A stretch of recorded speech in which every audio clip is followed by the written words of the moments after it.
بسم اللہ الرحمن الرحیم۔ محترم ناظرین، السلام علیکم۔ داستان کربلا میں اہل کوفہ کے خطوط اور مسلم بن عقیل کی کوفہ روانگی۔ اب اہل کوفہ کو امیر معاویہ کی وفات کی خبر ملی اور یہ کہ امام حسین اور عبداللہ بن زبیر وغیرہ نے بیعت یزید سے انکار کر دیا،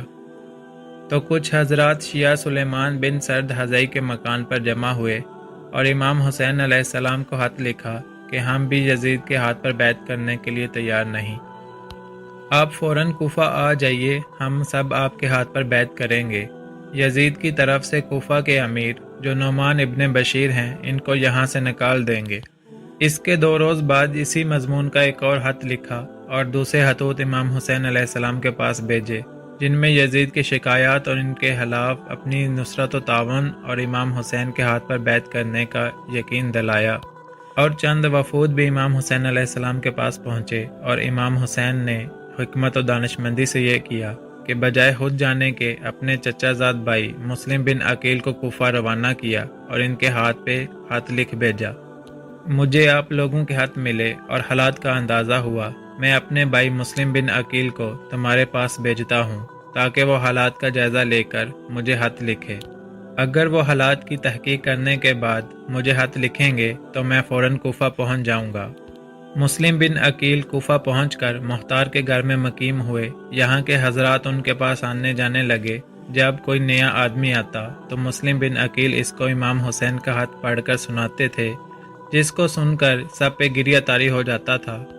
مسلم بن عقیل نے چند روز کے قیام سے یہ اندازہ لگا لیا کہ یہاں کے عام مسلمان یزید کی بیعت سے متنفر اور امام حسین علیہ السلام کی بیعت کے لیے بے چین ہیں۔ آپ نے یہ دیکھ کر امام حسین کے لیے بیعت خلافت لینی شروع کر دی۔ چند روز میں صرف کوفہ سے 18,000 مسلمانوں نے امام کے لیے بیعت کر لی اور یہ سلسلہ روز بروز بڑھتا جا رہا تھا۔ اس وقت مسلم بن عقیل کو یہ اطمینان ہو گیا کہ امام حسین تشریف لائیں تو بے شک پورا عراق ان کی بیعت میں آ جائے گا۔ حجاز کے لوگ ان کے پہلے ہی تابع اور دل دادا ہیں، اس لیے ملت اسلام کے سر سے بآسانی یزید کی مصیبت ٹل جائے گی اور ایک صحیح معیاری خلافت قائم ہو جائے گی۔ انہوں نے ہدایت کے موافق امام حسین علیہ السلام کو کوفہ آنے کی دعوت دے دی۔ امام حسین علیہ السلام کو خط لکھنے کے بعد بحکم قضاء و قدر اس طرف حالات بدلنا شروع ہو گئے۔ یزید کی طرف سے نعمان بن بشیر کوفہ کا حاکم تھا۔ اس کو جب یہ اطلاع ملی مسلم بن عقیل امام حسین کے لیے بیعت خلافت لے رہے ہیں، لوگوں کو جمع کر کے ایک خطبہ دیا جس میں کہا کہ ہم کسی سے لڑنے کے لیے تیار نہیں اور نہ محض شبہ یا تہمت پر کسی کو پکڑتے ہیں، لیکن اگر تم نے سرکشی اختیار کی، یزید کی بیعت توڑی، تو قسم ہے اس ذات کی جس کے سوا کوئی معبود نہیں کہ میں تلوار سے تم لوگوں کو سیدھا کر دوں گا جب تک تلوار کا دستہ میرے ہاتھ میں قائم رہے گا۔ عبداللہ بن مسلم بن سعید جو بنی امیہ کا حلیف تھا، یہ خطبہ سن کر کھڑا ہوا اور بولا کہ حالات تو آپ کے سامنے ہیں، ان کی اصلاح بغیر تشدد کے نہیں ہو سکتی، اور جو رائے آپ نے اختیار کی ہے یہ کمزور اور بزدلوں کی رائے ہے۔ نعمان بن بشیر نے جواب دیا کہ میں اللہ تعالیٰ کی اطاعت میں کمزور بزدل سمجھا جاؤں، یہ میرے نزدیک اس سے بہتر ہے کہ اس کی مصیبت میں دلیر و بہادر کہلاؤں۔ یہ دیکھ کر عبداللہ بن مسلم نے براہ راست خط یزید کو بھیج دیا، جس میں مسلم بن عقیل کے آنے اور حضرت حسین علیہ السلام کے لیے بیعت لینے کا واقعہ ذکر کر کے لکھا کہ اگر تمہیں کوفہ کی کچھ ضرورت ہے اور اس کو اپنے قبضہ میں رکھنا چاہتے ہو تو یہاں کے لیے کسی قوی آدمی کو فوراً بھیجو جو آپ کے احکام کو قوت کے ساتھ نافذ کر سکے۔ موجودہ حاکم نعمان بن بشیر یا تو کمزور ہے یا قصداً کمزوری کا معاملہ کر رہے ہیں۔ اسی کے ساتھ ہی دوسرے لوگوں نے بھی اسی مضمون کے خط یزید کو لکھے، جس میں عمارہ ابن الولید اور عمرو بن سعد بن ابی وقاص وغیرہ شامل تھے۔ یزید کے پاس یہ خطوط پہنچے تو اپنے والد کے مشیر حاض سرجون کو بلا کر مشورہ کیا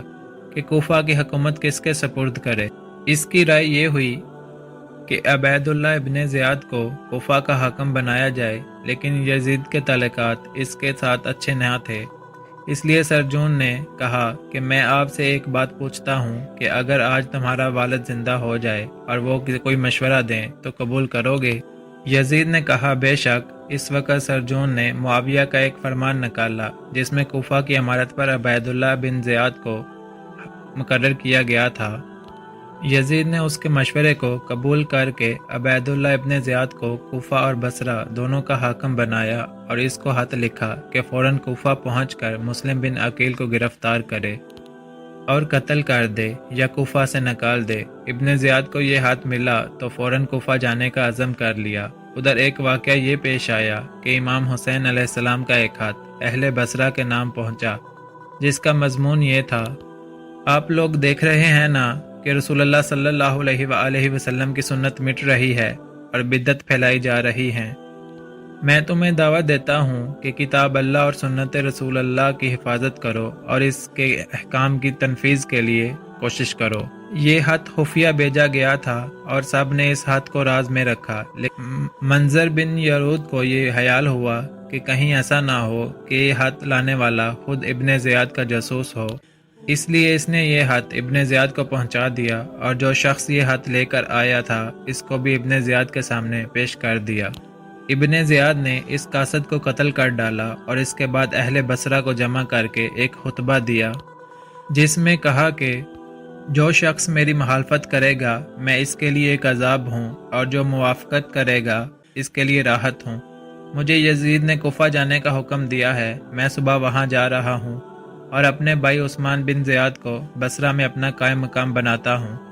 میں تمہیں متنبہ کر دینا چاہتا ہوں کہ اس کے حکم کی مخالفت کا دھیان کبھی دل میں نہ لانا، اور اگر مجھے کسی شخص کے متعلق مخالفت کی خبر ملی تو میں اس کو بھی قتل کر دوں گا اور اس کے ولی کو بھی اور اس کے خاندان کے عریف کو بھی۔ تم مجھے جانتے ہو کہ میں ابن زیاد ہوں۔